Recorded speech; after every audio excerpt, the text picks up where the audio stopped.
it'll say, "Are you feeling better?" Thank you. Well, you're in trouble now. No troubles. All right, you may proceed. First of all, thank you for this experience. Oh, thank you for the co-creation. My question is Speak about. up, speak up. My question is about acting on our highest excitement. You always mention that. What a coincidence. We talk a lot about that. But how about sometimes I push myself to meditate, to go to the gym, to study, but after that I feel really good. All right, stop. When you look at the idea of acting on something that contains more excitement than something else, but you find that you have to push yourself to do it, it may be because of one of two things, generally. Can be other things, but one of two major things generally.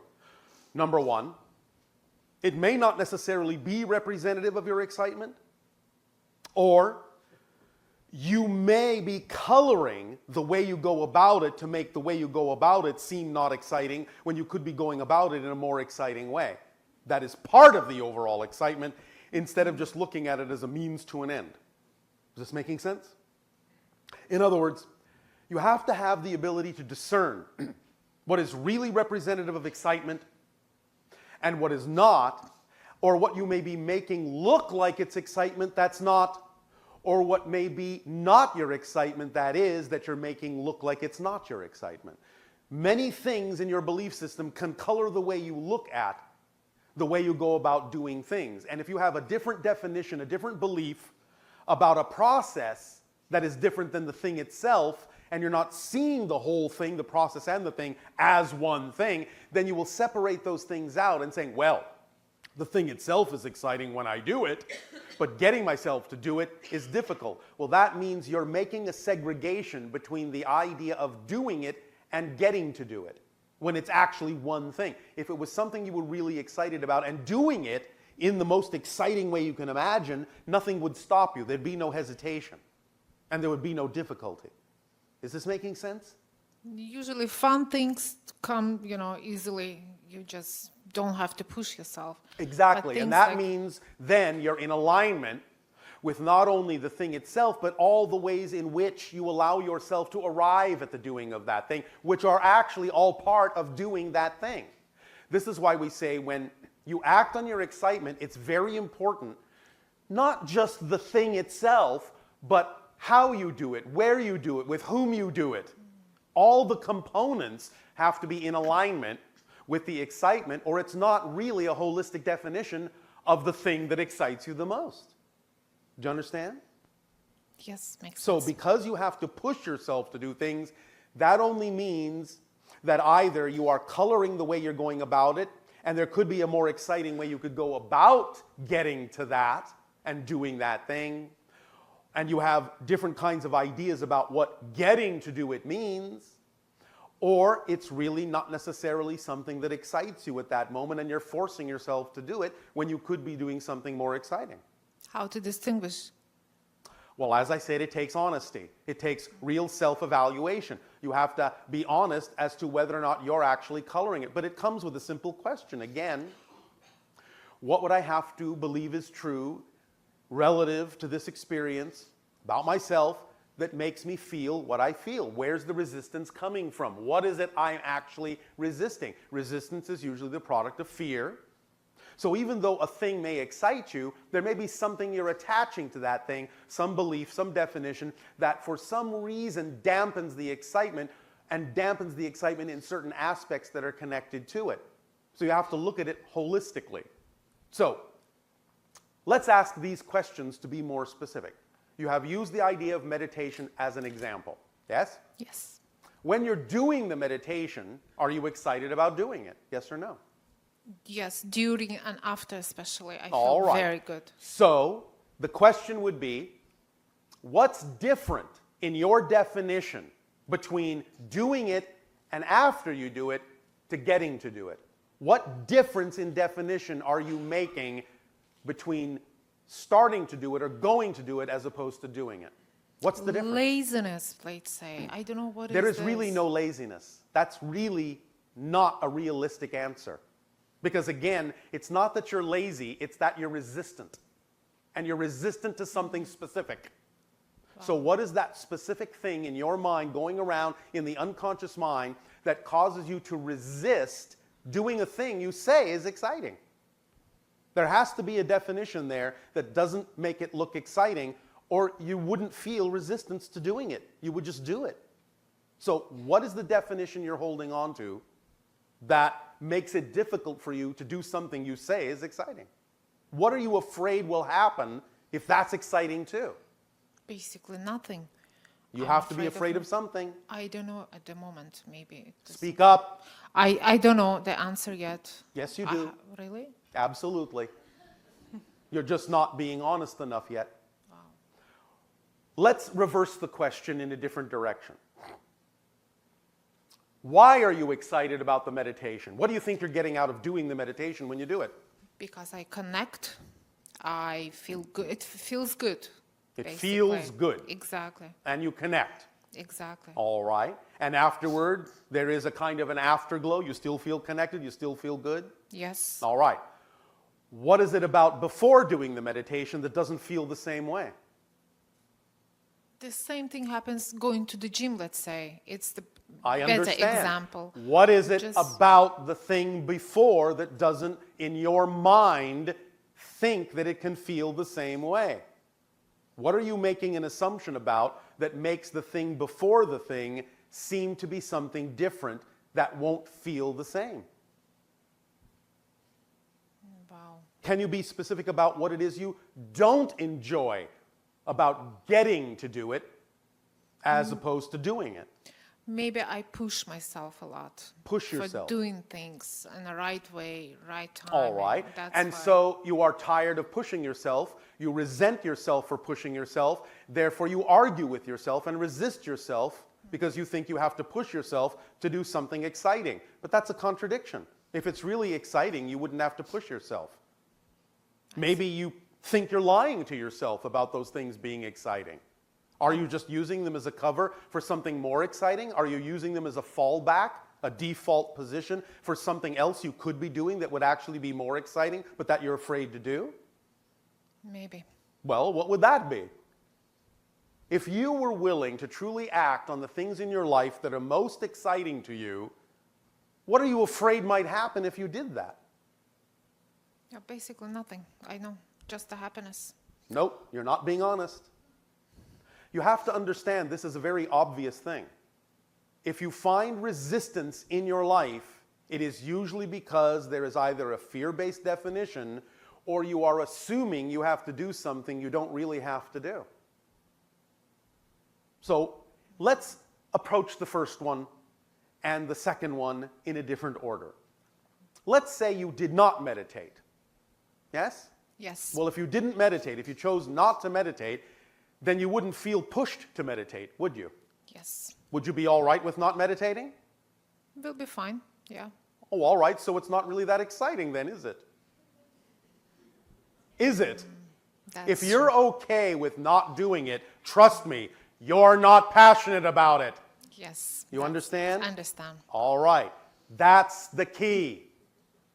You're not really doing the things you would actually find most exciting. You're just using stand-ins and pretending that they are, and that's why you resist doing them.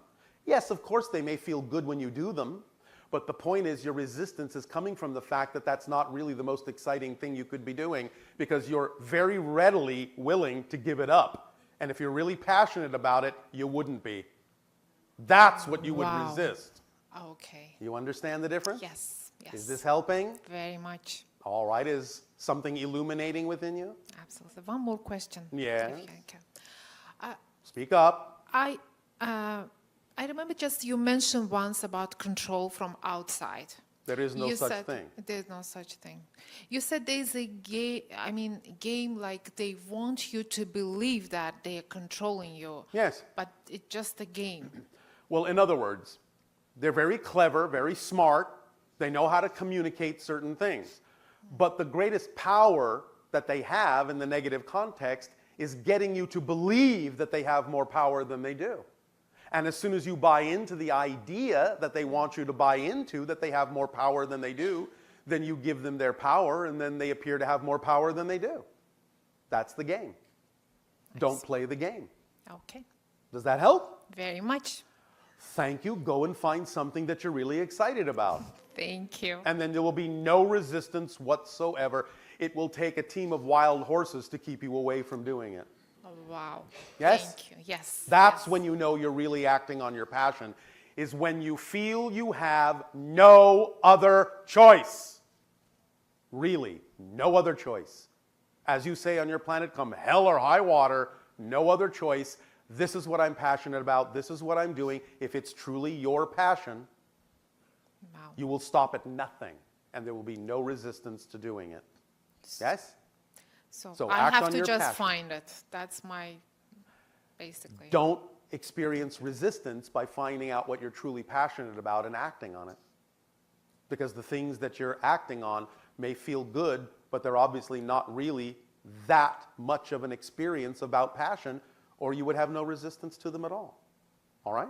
All right. All right. Thank you. Thank you.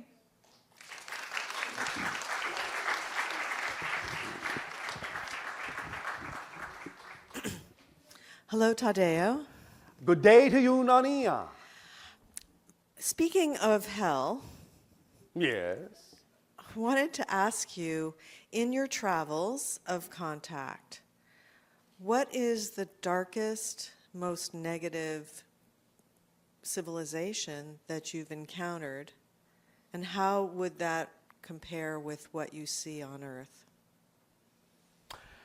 If you wish any kind of a comparison at all, it would be the idea of a civilization that doesn't know that there is any other option other than what it is experiencing that allows it to feel completely and utterly hopeless and despairing. And in that despair, there is absolutely no inkling that there can be anything else. You have the freedom to know there is something else. Yes? Yes. Yeah, we have the The yin greatest yangs. hell is the one you don't know you're in. So, like the ancient Orion system? Closer, but even there were those that resisted. There are dark places you don't want me to take you to. Do you understand? Yes, and in fact, I know that one of the things that humans feel challenged by is dealing with the levels of darkness that are on our planet, that are Yes. expressed on our planet. And sometimes they are relatively dark compared to other places, and that's fine because you are a master class. You can graduate from this. You can transform the darkness into light, which is an expression of your power. And relative to the places you just asked me to describe, you have it pretty easy. So count your blessings. There's always a silver lining. There I is know. always a silver lining, yes. And so when we're dealing with darkness, Yes. and particularly I've noticed that as people expand their awareness and become more connected with other dimensions and everything, that also what can happen is great fear can come up. Fear of demons. Yes. Fear of negative aliens. Yes. To the point of almost a hysteria. And Yes. and when I say that, I say it with compassion, because if you've ever experienced that degree of negativity being in your face, in a sense, Yes. it is utterly and completely terrifying. Yes, of course, that's what it's designed to be. And so, is there something that you could say about, as people go along on this journey, and perhaps those kinds of negative energies that are so frightening? I just said it. I just said it. Just to count your blessings? No, that's what it's designed to be. It's designed to terrify. Yes, that's its job. That's what it's designed to be. You have the entire spectrum of experience within creation. Some things are designed to reflect joy. Some things are designed to reflect terror. That's its job. That's what it's designed to be. When you know that, it will start to appear simply like the villain in a play that's wearing a mask, but you know there's simply an actor beyond it that doesn't have the intention that the mask is designed to convey, but the actor is playing a part. Therefore, if you understand, no matter how terrifying something may seem, that it is simply what it's designed to play, that starts to remove the charge, because you start to see through the mask, and you start to realize that behind everything, no matter how brilliant, no matter how bright, no matter how gray, no matter how dark, no matter how terrifying, behind everything is the same spark of source and all that is, and there is nothing that's happening that doesn't have a reason for happening. It's all valid, and it's all part of the play. And with Star Wars, I'm remembering that scene where Luke Skywalker goes into the swamp to face his fear. This seems to be some sort of a rite of passage, Yes, or a... it's called your dark night of the soul. Okay, and so can you share with us in that representation, Yes. what exactly, what It's is an it? opportunity to recognize the polarity that exists within each and every being, to acknowledge it, to own it, and then to balance it, to neutralize it, to learn from it, to propel you toward what you prefer. Yes? Yes, that we need to get to a place where we don't, in a sense, condemn evil. We don't hate evil. We Because don't... you're only hating a reflection of yourself. And that, if you wish a definition of evil, is evil, which of course in your language is exactly the backward form of live. Yes? To not live is evil. Yes? Yes. If you want a definition of evil, then that's it. To not live your life. So when you take a step back from our planet and you sum up all of the negative experiences that beings are having on our planet, Yes. and all the positive energies that are happening on our planet simultaneously, Yes. is it that balance of 51%, as you were saying, slightly in the direction of the positive? Remember or... that there's a difference between experience and the actual mechanism. The mechanism is always 51% positive, 49% negative. If you want to put an arbitrary percentage on it, that will do as an illustration. The experience that you're having can be quite different. But if you know that it's only an experience laid on top of the mechanism, then you will know that even though the experience may seem to be 99% negative and only 1% positive, that experience is still laid on top of a structure that by definition has to be more positive than negative. And that's why you can always find a way to transform any negative experience into a positive one by keying back into your knowledge that the structure underlying it can only be mostly positive, and therefore there is always an opportunity to get something positive out of it, even when it appears to be mostly negative, because that's just an illusion. It's just a play. It's just doing the job that was written for it in the script. Okay, and lastly, I know that many people on Earth, I guess I'll use the word struggle, Yes. with the idea of being on a planet where there is so much negativity, and that it's like it hurts their soul. It's like they can't stand it, that there's so much suffering, that all of these things that put the individual in a state that's obviously a negative state, condemning the negative state. Yes, which adds more negativity and Right. increases and expands the experience of suffering. Instead of using the suffering as a lesson to create a reality where there is no longer suffering, which would be the compassionate way to read the suffering, to understand that someone who is choosing an experience of suffering can actually be a great teacher exercising great power enough to be willing to express an experience of suffering so that others may avoid it, if they take that path. But if they simply go into the idea of negativity about it, then they're only increasing the suffering, and they're actually missing the point of why a masterful being may have chosen to experience suffering, to illuminate to others that they don't have to experience that. Yes? Yes, so if individuals find themselves, in a sense, getting down about the Yes. way things are and everything, Yes. if we were to think of one image, one way of illuminating your frequency and feeling good about Earth. Take responsibility.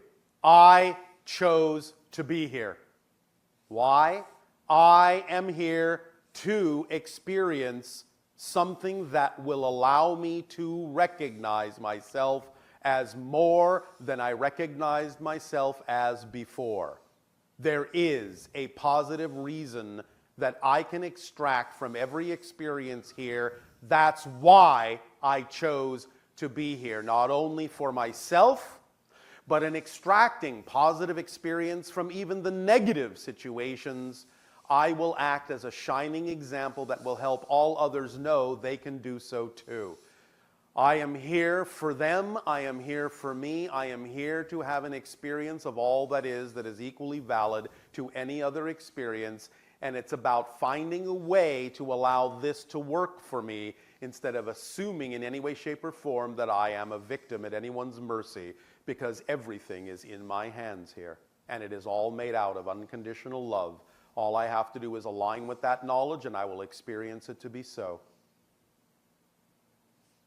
Beautiful. Thank you so much, Tadeo. You are welcome, Nania. On that note, you may all begin to relax and take a deep breath in and really begin to relax into yourself.